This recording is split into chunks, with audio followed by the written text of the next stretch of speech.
자, 올해 하반기 7월부터 12월까지 네. 딱 한 개만 세무사님 얘기해 주신다면. 처음부터 계속 말씀드렸던 네. 메타버스 쪽을 굉장히 중요하게 보고 있어요.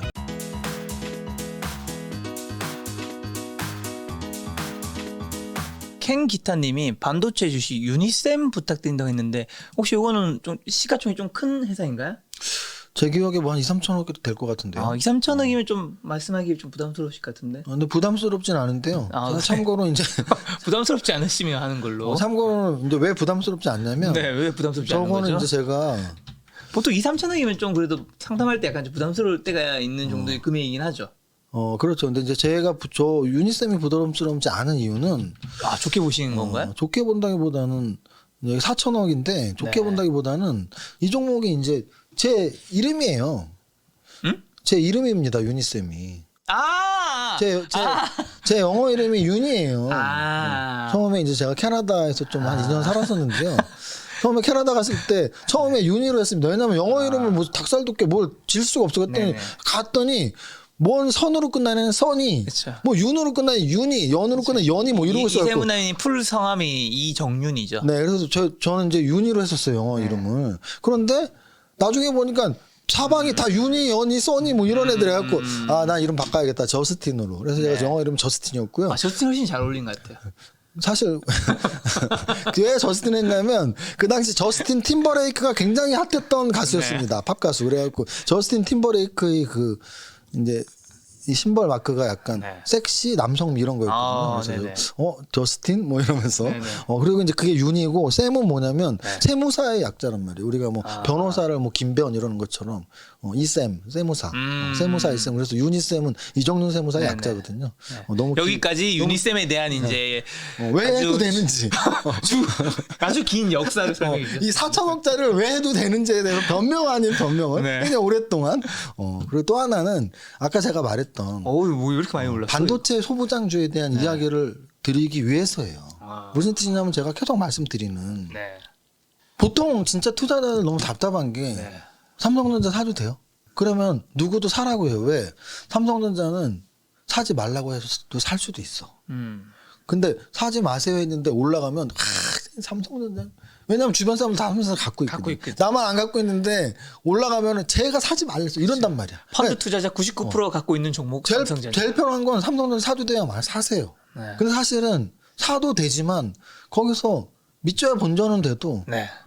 손해가 크게 안 나겠죠. 하지만 이익도 크게 안 날 수 있는 종목이라는 걸 아셔야 돼요. 네. 왜냐하면 주가는 결국은 변동성이고 변동성이 크다는 얘기는 이익도 크게 날 수 있고 손실도 크게 날 수 있고 반대로 변동성이 적다는 얘기는 이익도 적게 나고 손실도 적게 난다는 거예요. 그럼 삼성전자 사서 손실 크게 났다는 사람 없단 말이에요.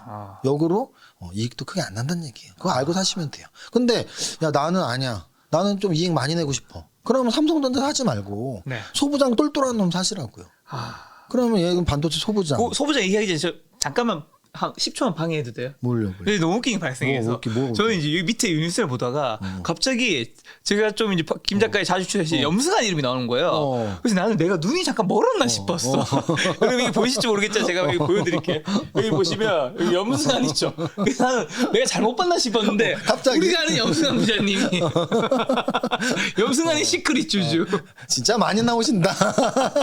너무 바쁘셔. 너무 바쁘셔. 너무 바쁘셔. 너무 바쁘셔. 빵 터져가지고 잠깐 방해했습니다. 유능하신 만큼 정말 바쁘세요. 그렇죠. 자, 그래서 이제 유니셈을 제가 말씀드린 이유는 아까도 계속 말씀드렸지만 한 종목을 제가 상담하는 건 그 궁금하신 분한테만 영향을 미치지만 이 종목의 분석을 통해서 그래 저런 것도 배울 게 있구나. 그럼 유니셈을 통해서 뭘 말씀드리고 싶냐면 삼성전자 사는 건 편합니다. 사기도 편하고 갖고 있을 때도 편하고 너도 나도 다 갖고 있으니까 나도 그냥 갖고 있으면 돼요. 네. 하지만 거기에 무슨 공부가 있죠? 아무 공부 안 하고 사신 거잖아요. 그냥 삼성전자 사면 사도 돼요? 사도 돼요. 사고 갖고 있어. 그러면서 매일 삼성전자 주가를 확인합니다. 그래서 네이버에 요즘엔 모르겠는데 정말 예전에는 아침 9시 반에 삼성전자가 늘 실시간 검색어. 늘 실시간 검색어 상이었습니다. 왜? 전 국민이 삼성전자 주가를 심지어는 MTS를 키고 하는 것도 아니고 HTS를 키는 것도 아니고 네이버에서 삼성전자 주가를 검색하기 때문에 늘 실시간 탑10 안에 들었단 말이에요. 똑같은 시간에 9시부터 9시 반 사이에. 그게 무슨 주식이냐고요. 그러면 적어도 내가 주식 들어서 수익 내고 싶어? 야, 그럼 삼성전자가 포함되어 있는 반도체 소부장 네. 종목이 뭐가 있어? 네. 그럼 제가 아까 말씀드렸던 기준점으로 한번 보여드릴게요. 네. 제가 말씀드렸던 기준점이 뭐였어요? 재무제표를 볼 때 뭘 보라 그랬어요? 매출액이 늘었는지. 그렇죠. 매출액 늘었나요?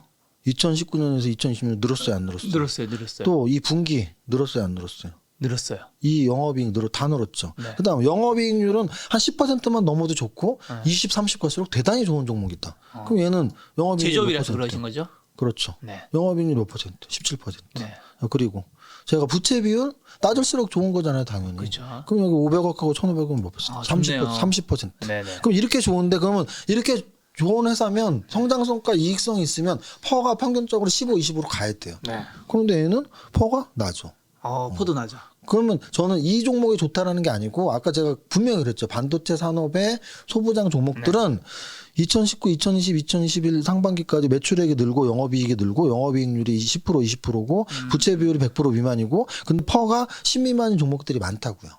그 여러분들이 하나라도 찾으면 수익을 낼 수 있잖아요. 네. 그래서 다시 한번 말씀드리지만 네. 제가 아까 8가지 기법 중에 첫 번째로 꼽았던 삼박자 투자법은 네. 차트도 우상향, 얘도 우상향이잖아요. 그래서 우상향이었잖아요. 그러면 얘를 지금 사라는 건 절대 아니에요. 그래서 차트도 우상향, 재무제표도 네. 아까 말했던 이익성, 성장성, 안정성. 그리고 재료 가치는 얘는 비메모리 라인에 대한 보시면 모바일 인증 신사업 디지털 분야 삼성전자의 디램 낸드 투자 SK하이닉스랜드 여기 있네. 비메모리 비메모리 이런 내용들 있잖아요. 근데 얘는 요 재료 가치에 제가 말했던 완전한 포인트가 있잖아요. 완전 진짜 딱 포인트가 잡혀 있는 애들은 네. 비메모리라고 아예 대문짝하게 나와 있고 또는 부품 국산화라고 나와 있어요. 부품 국산화, 비메모리 이것까지 있으면 완벽한 종목이다. 그런 종목을 한번 오늘 밤에 찾아보시는 건 어떨까? 네. 알겠습니다. 자 이제 좀 다른 섹터를 한번 봐야죠. 오늘 안 받는 섹터인 것 같아요. 네. 음식료, 농심. 요즘 뭐 라면 값을 뭐 이제 올릴 수도 있다. 네. 뭐 아니면 올려야 된다. 네. 몇 년째 동결이라고 하더라고요. 네. 농심 어떻게 보세요, 장사? 자 마지막 남은 한 종목 여러분 계속 남겨주시면 단 한 종목을 여러분의 실시간 채팅에서 제가 선정하도록 자 하겠습니다. 일단은 농심보다 사실은 네. 저는 이제 대장주를 계속 말씀드리잖아요. 농심이 대장 아니었나요? 아니죠. CJ 제일제당이 대장이죠. 진짜 제일 대장. 그래서 유니셈이 대장이 아니지만 유니셈을 그냥 했던 건 삼성전자를 이미 했기 때문이에요. 네. 이해하셨죠? 그러면 CJ 제일제당이 사실 음식료의 대장이죠. 네. 왜 대장이냐면 시총이 얘가 이제 6조 7조예요. 6조 8천억. 네. 그럼 CJ 제일제당은 요 49만 원에 어떤 의미가 있는지 쫙 보면 역사적 신고가예요. 그러면 음식료주에서 시총 1위인 CJ 제일제당이 한 달 전에 역사적 신고가를 찍었네. 그럼 음식료주는 전체적으로 업종 중에서 나쁘지 않은 업종인 거예요. 예를 들어서 1월 달 38만 원 정도에서 지금 45만 원이니까 14% 이상 상승을 했겠죠. 그래서 결론적으로 음식료주는 지수보다 나쁘진 않아. 정도예요. 그럼 이제 음식료주에 해당하는 종목들 중에 농심은 어떤 위치에 있는지를 보면 돼요. 업종을 먼저 보고 종목을 보란 얘기예요. 네. 근데 업종을 보는 방법 중에 대장주를 봐라. 그럼 농심을 딱 보면 얘는 분명히 뭔가 좀 다르죠. 달라요. 월봉을 봐도 달라 뭔가. 안 좋은데. 그러면 농심은 CJ 제일제당보다는 강한 위치는 아니구나. 이렇게 보시면 돼요. 그럼 이제 그래도 단기적으로 이렇게 봤을 때 작년 고점 40만 원 대비 많이 빠져 있는데 좀 힘이 약한데 요즘에 좀 조금 괜찮아지고 있네. 요 정도. 요즘에 좀 괜찮아지고 있네. 자, 그다음 이걸로 보시면 2019년에서 2020년으로 넘어갈 때 영업이익률 같은 건 굉장히 좋아졌죠. 네. 손익률도 좋고 부채 비율도 낮고 그리고 올해 1분기도 나쁘지 않습니다. 네. 그렇게 좋지도 않지만 그렇게 좋지도 않지만 나쁘지도 않았어. 재무제표는 그렇게 나쁘지 않아요. 그런데 평균 퍼를 보니까 역시 퍼도 뭐 11, 14, PBR 1 미만. 그럼 재무제표는 좋네. 그 얘기는 뭐냐면 주가가 많이 떨어져 있기 때문이에요. 그래서 얘는 뭐 고평가돼 있다 이런 거를 말할 필요 없고 그냥 만약에 저런 거죠. 안정적인 뭐 크게 떨어지지도 않고 다만 아직은 좀 답답한 국면이니까 좀 안정적인 음식료주를 원하신다면 농심을 보실 필요도 있습니다. 그리고 참고로 뭐 제가 빨리빨리 보여드릴게요. 무상급식 또는 단체급식 관련주들이 있어요. 대기업에서 하는 3개 회사가 있는데 CJ 프레시웨이가 CJ 그룹에서 하는 단체급식 뭐 이런 거예요. 11,000원에서 33,000원 올라갔죠. 그다음 현대 그린푸드 48,000원에서 10,000원까지. 그리고 현대 그린푸드하고 CJ 프레시에하고 하나가 이제 신세계 푸드 역시 38,000원에서 100,000원까지 한 2,500. 그래서 제가 이 세 개를 보여드리는 이유는 대그룹에서 운영하면서 약간 단체 급식 또는 뭐 그런 뷔페, 뭐 음식 이런 관련이에요. 그래서 이런 것들도 한번 여러분들 묶음으로 보실 필요 있다. 뭐 이런 말씀. 음식료 주니까 이렇게 말씀드립니다. 아, 알겠습니다. 자, 마지막 질문은 제가 이제 종목보다 다른 분이 요거 남겨주셨더라고요. 김보수님이 하반기 주도 섹터 생각하신 게 있으신가요? 물어보셨는데 아까 8개는 얘기해 주셨지만 자, 올해 하반기 7월부터 12월까지 딱 한 개만 세무사님 얘기해 주신다면 7월부터. 네, 올해 7월부터 이제 12월까지 하반기죠. 네. 가장 유망할 것 같다고 생각하신 섹터 딱 한 개만 얘기해 주신다면. 이거 뭐 종목은 아니니까요. 한 개요? 네, 단 한 개 종목. 2개까지 괜찮습니다. 3개 안 돼요. 썸네일 제목이네요.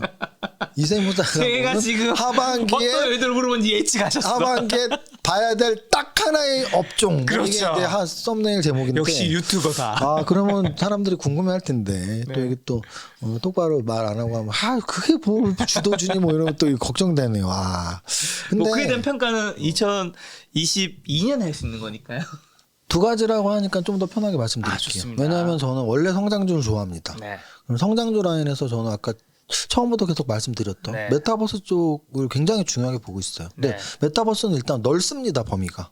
플랫폼 기업인 뭐 네이버 나가서 카카오까지 그리고 컨텐츠 기업인 하이브 또 3대 기획사들 뭐 나가서 CJ ENM까지 그리고 또 플랫폼과 컨텐츠가 아닌 기술 AR, VR 이런 기술이 있는 기업들이 있어요. 그래서 그런 여러 가지들을 다 포함하고 있는 게 메타버스고 또 이게 뭐 우리나라에서 지금 잠깐 뭐 테마는 안 좋은 거야. 뭐 메타버스가 수익이 있어. 전혀 그렇지 않아요. 미국 시장을 한번 보세요. 그래서 메타버스 관련주들이 왜 움직이는지는 미래의 스토리예요. 그래서 여러분들이 한번 관련 기사들이나 리포트들 뭐 이런 거 읽어보시면 이게 그룹핑을 좀 할 수 있을 겁니다. 그룹핑을 해서 콘텐츠가 좋은지 플랫폼이 좋은지 기술 기업들이 좋은지 IT 기술 기업들이 좋은지 아까 더 넓게 봐서는 막말로 LG 디스플레이, LG 이노텍 다 메타버스 관련주예요. 그래서 메타버스 관련주가 좋은 이유가 뭐냐면 들어가 있는 대형주들이 많습니다. 그게 좋은 거예요. 넓게 봐서는 정말 LG 이노텍, LG 디스플레이, 네이버, 뭐 카카오, 뭐 하이브 다 들어가 있단 말이에요. 거기다 게임즈까지 들어갈 수 있어. 그래서 메타버스는 저는 이렇게 좀 연결고리들이 워낙 많이 돼 있기 때문에 하나의 단 한 개의 섹터는 이제 메타버스인데 한 개를 말씀하는 게 좀 부담스러우셨게 이제 좀 보너스로 넣은 거는 뭔가요? 건설 건자재. 건설 건자재. 왜냐하면 건설 건자재는 뭐 성장주 좋아하는 사람으로서 제가 건설 건자재를 막 성장주라고 보진 않습니다. 뭐 10년 전, 20년 전하고 건설주가 뭐 얼마나 성장했나요? 저는 성장주라고 보진 않아요. 다만 그때 이슈에 따라서 건설주가 움직일 때가 있어요. 예를 들어서 2018년도, 17년도에는 북미 정상회담 때문에 건설주, 건설재간주도 굉장히 움직였었고요. 또 그로부터 한 5년 전에는 역시 대선을 앞두고서 또 움직인 적이 있죠. 그래서 지금 대선이 아직 1년도 안 남았는데 아까도 말씀드렸지만 뭐 부동산 경기 활성화 또는 주택 공급 활성화 이런 이슈들은 계속 나올 겁니다. 그래서 건설, 건자재 이쪽을 두 번째 섹터로 성장주는 아니지만 단기 이슈. 메타버스는 워낙 대형주들도 많이 섞여 있는 중장기 스토리가 있는 미래 산업 이렇게 두 가지로 구분해서 말씀드릴게요. 알겠습니다. 지금 방송 시간이 제가 지금 깜짝 놀랐는 게 2시간 49분 33초. 저희가 원래 뭘 깜짝 놀라요. 계속 시간 보면서 했으면서. 나 안약까지는 안약톤 지금 아니 저희가 원래 보통 촬영할 때는 세무사님이 저녁 한 5시 6시쯤에 오셔서 녹화 방송을 보통 이제 처음에 저희 프로세스가 항상 있어요. 오면 한 10분에서 한 20분 잡담을 나눠. 잡담을 나누고 유튜브 뭐 관련된 여러 가지 채널 이야기들을 하고 이제 녹화 방송을 한 1시간 반 정도 촬영하면 이제 2시간이 지나가고 그다음에 이제 라이브로 이제 1시간 한 20분 정도 하잖아요. 그래서 그 합친 시간만큼은 라이브를 하게 될 줄은 정말 생각지 못했는데. 그래서 하여간 이제 저랑 같이 일하는 우리 같이 일하는 보혜 씨가 있어요. 아, 정보혜님. 보혜 씨가 이제 보이 씨 지금 안 계신가요? 내일 이제 저 혼낼 수도 있습니다. 왜요? 왜냐면 오늘 사실 제 유튜브는 생방송을 못 하고 녹화도 맞아. 한 10분 정도 하고 나왔거든요.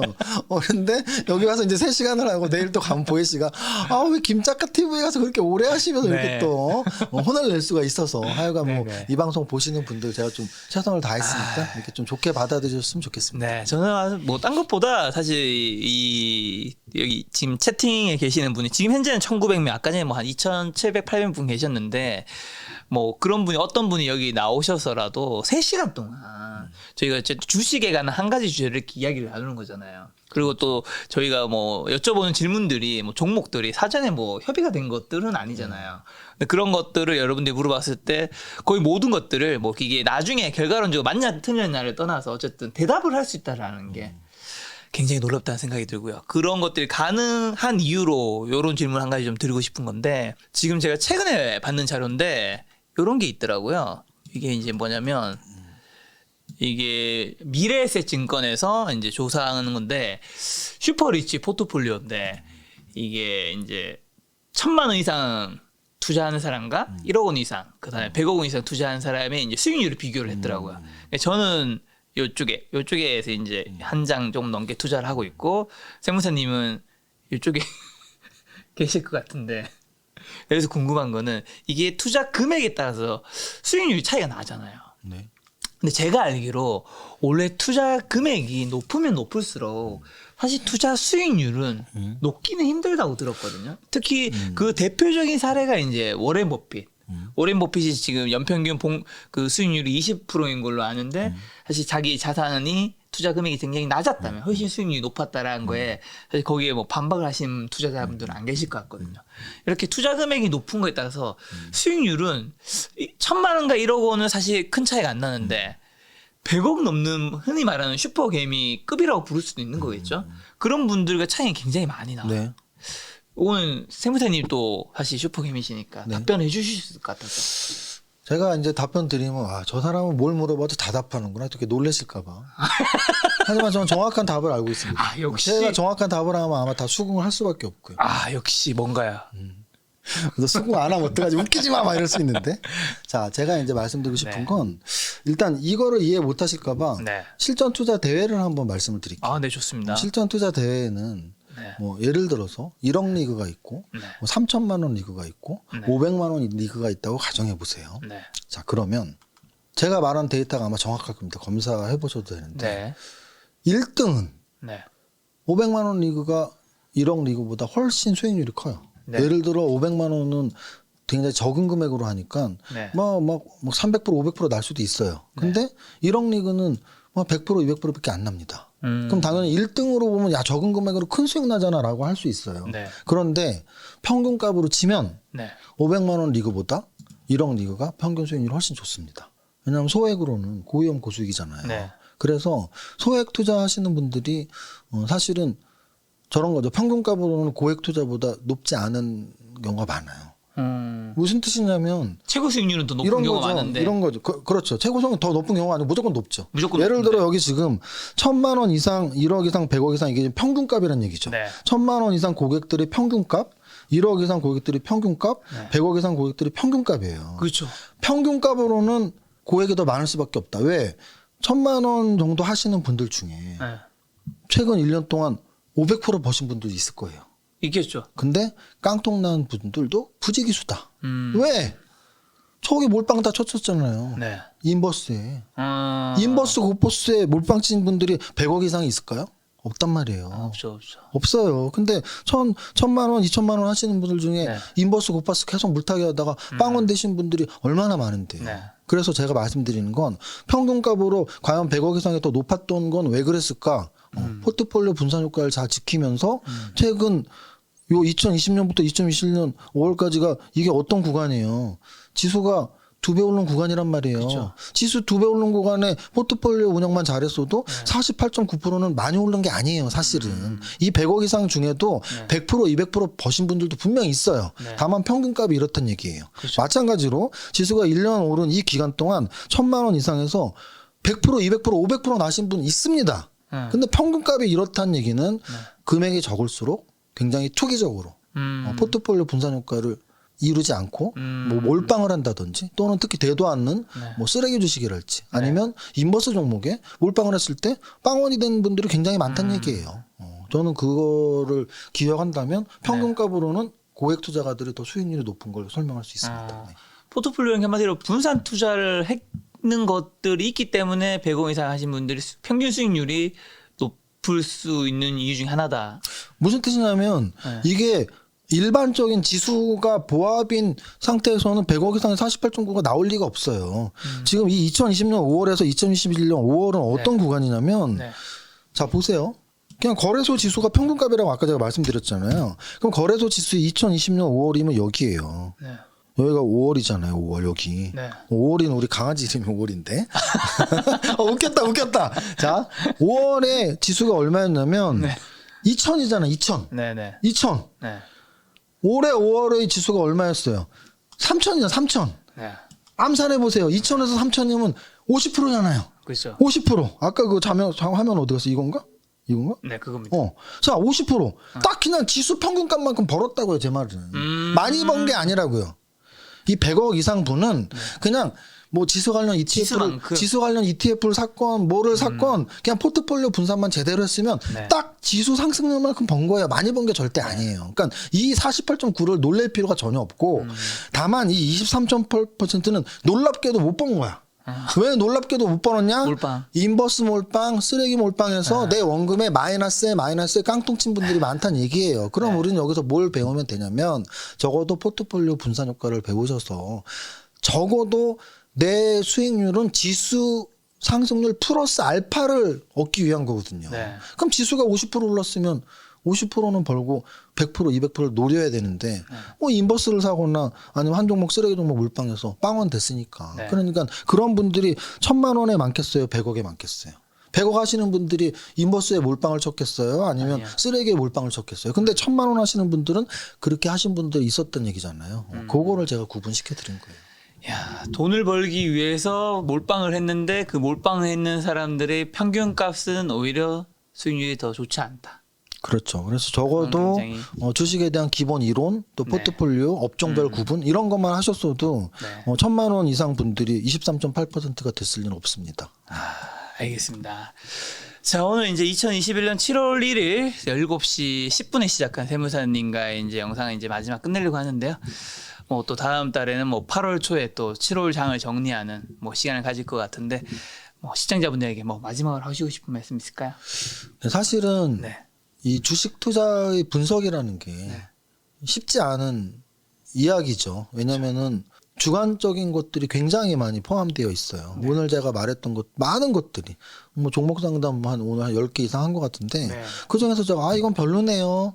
근데 그거 갖고 있는 분들도 굉장히 속상하겠죠. 하지만 저는 그래도 20년 이상 주식을 하면서 적어도 짜장면이 좋아 짬뽕이 좋아하는 결정하면서 살아야지 주식 투자에서 성공한다고 보는 사람이에요. 그러면 그런 자부심이 있는 사람이기 때문에 제 주관적인 기준에서 이 종목은 저는 이런 이유 때문에 좋아 보입니다. 이 종목은 이런 이유 때문에 별로 안 좋아 보여라고 일단 근거를 대고 제 주관적인 의견을 드린 거예요. 그래서 그 종목에 대한 비판적인 말을 했을 때 만약에 갖고 있었던 분이 속상하셨다면 일단 제가 뭐 좀 양해 말씀을 부탁드리고 또 하나는 종목을 갖고 있지 않았던 분들이라면 적어도 저처럼 주관적인 의견을 개진할 수 있고 판단할 수 있고 실행할 수 있는 정도는 돼야지 진짜 주식 투자자가 되는 거다. 내가 어떤 종목을 사고 싶을 때 이거 좋아 안 좋아 빨리빨리 판단할 수 있고 어떤 종목을 갖고 있을 때 야 이거 안 좋으니까 버려야지 안 좋으니까 좋으니까 계속 갖고 있어야지 이런 판단력은 결국은 객관적일 수는 없습니다. 누구나 주관적인 판단이고요. 여러분들도 그런 주관적인 판단의 의견을 가질수록 성공한 투자자가 되는 거니까 좀 이 방송 끝까지 보신 분들 성공 투자자 되실 때까지 응원합니다. 알겠습니다. 자, 오늘 세무사님이 지금 딱 정확하게 여러분 3시간 동안 녹화를 했습니다. 그렇기 때문에 내일 출근하시면 아마 함께 일하신 정보인님한테 혼이 나실 것 같은데 세무사님 여러분 유튜브 슈퍼게임 이세무사 TV 요즘에 채널이 약간의 정체 현상을 겪고 있다고 합니다. 사실 예전에 굉장히 제가 초창기에는 김작가 TV 한번 오시면 구독자가 조금 늘어나는 부분이 있었어요. 그래서 저도 그 세무사님을 출연 요청을 드릴 때 마음이 좀 편했는데 요즘 정체 현상이라고 하니까 제가 약간 부담스러운 부끄러운 마음이 있어요. 여러분 지금까지 시청해 주신 분들 중에서 아직까지 구독 안 누르신 분들 있다면 이 슈퍼게임 이세무사 검색하시면 들어가시면 또 구독 누를 수 있고요. 들어가셔서 보시면 되게 다양한 영상이 있고 이런 오락기 누르고 산악회 뭐 이런 영상은 뭐 굳이 안 보셔도 되고 네. 산악회가 메인입니다. 네. 다른 주식에 관한 이제 좋은 영상들 많이 있고 여기도 뭐 박병창 부장님이라든가 그 다음에 연부장님 영상 좋은 영상들 많이 있으니까 가셔서 또 여러분의 주식 투자에 대한 많은 실력 쌓았으면 좋겠습니다. 네, 7월 1일 오늘 방송 3시간 동안 너무 고생 많으셨습니다, 세무사님. 네, 네, 감사합니다. 고생했습니다. 감사합니다.